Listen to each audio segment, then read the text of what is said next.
Hey, we back chilling with Tupac. This man is multimedia. Not only is he a recording artist, he's also an actor. But before we get into the acting, I want to say, how did you first get down with Suge Knight and Death Row? Suge, I used to always see Suge. When they did the soundtrack for Murder Was the Case, it was when I was going through all those legal problems, and he was like, yo, give me a song, dog. And I was like, yeah, you can get whatever you want. You know, gave him a song. And it was like the most I ever got for a soundtrack. I mean, the most I ever got for a song. It was damn near album budget. I mean, I think I got like something like 200,000 or 150,000 for one song. And the song, they didn't even use it, but I still got paid. You know what I mean? I got paid for everything I did on the soundtrack.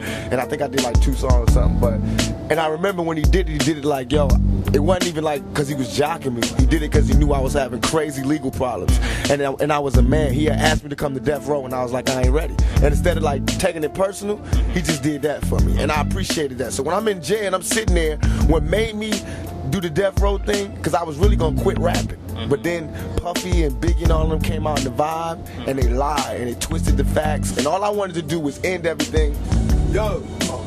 All I wanted to do was end everything and walk away from shit. You know what I mean? Like how Scarface and all them niggas do. I want to get out the game. I'm trying to get out the game. They want to dirty up my memory. They want to dirty up everything I worked for. So it made me come back. Instead of quitting, it made me come back more relentless to destroy my what in fact is my comrades.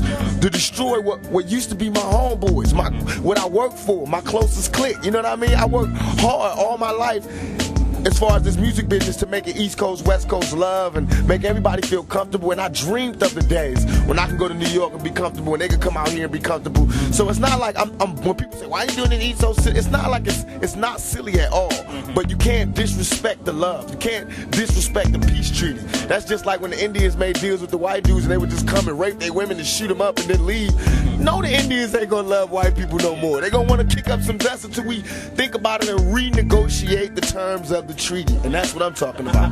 That's where y'all at right now. We gotta have this beef and this war and these words and this dialogue until we can renegotiate the terms of the treaty. I love the East Coast. I'm from the East Coast. But they have to understand that you can't just be saying shit about us and think that we're not gonna take it personal. You can't just be calling us fakers and pretenders and non-creative motherfuckers and we can't freestyle and this and that and this and think we just gonna be like, oh, well, that's cool, we love them because they started it. Hell no, we gonna take it personal, just like a kid would when his bigger brother who ain't doing shit is all of a sudden, you know, that's just like the little brother making hella cash and the bigger brother's like, you owe it all to me.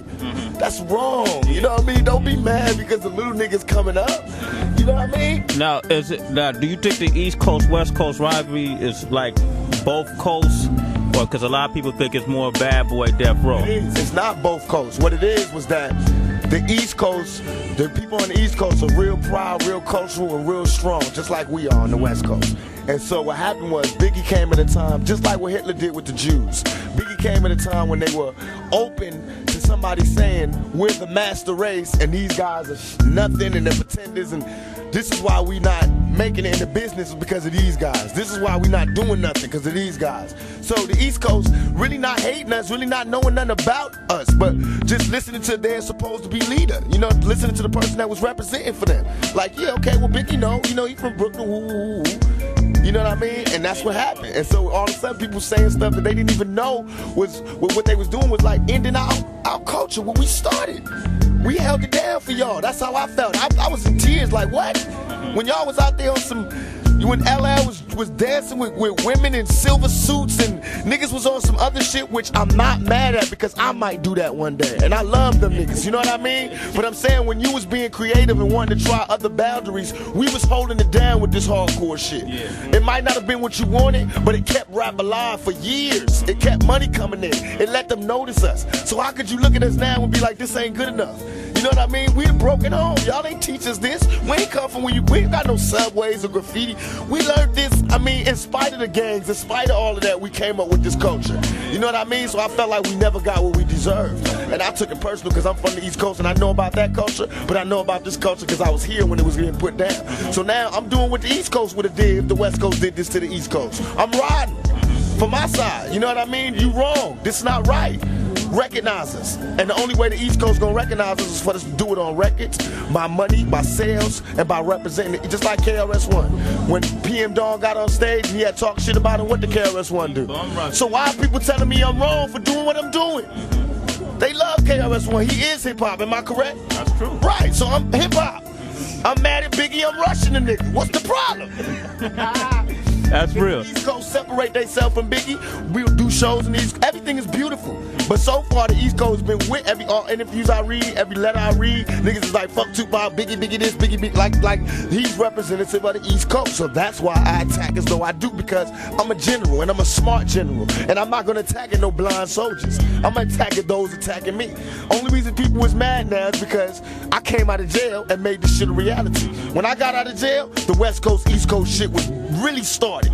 California love what I was saying, put it down. And now them niggas is mad because money is fucked up.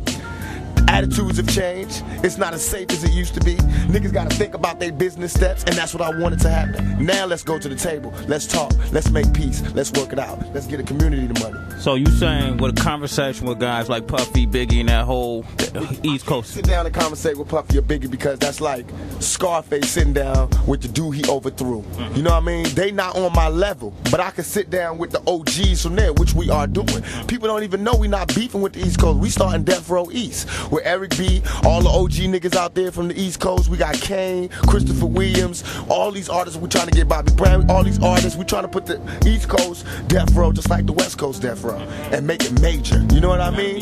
Right, but we not doing that until we get this business settled. And even while we doing that, we trying to get the Wu-Tang niggas, because I love them niggas. I feel as though they represent the East Coast how we represent the West Coast. And I love them.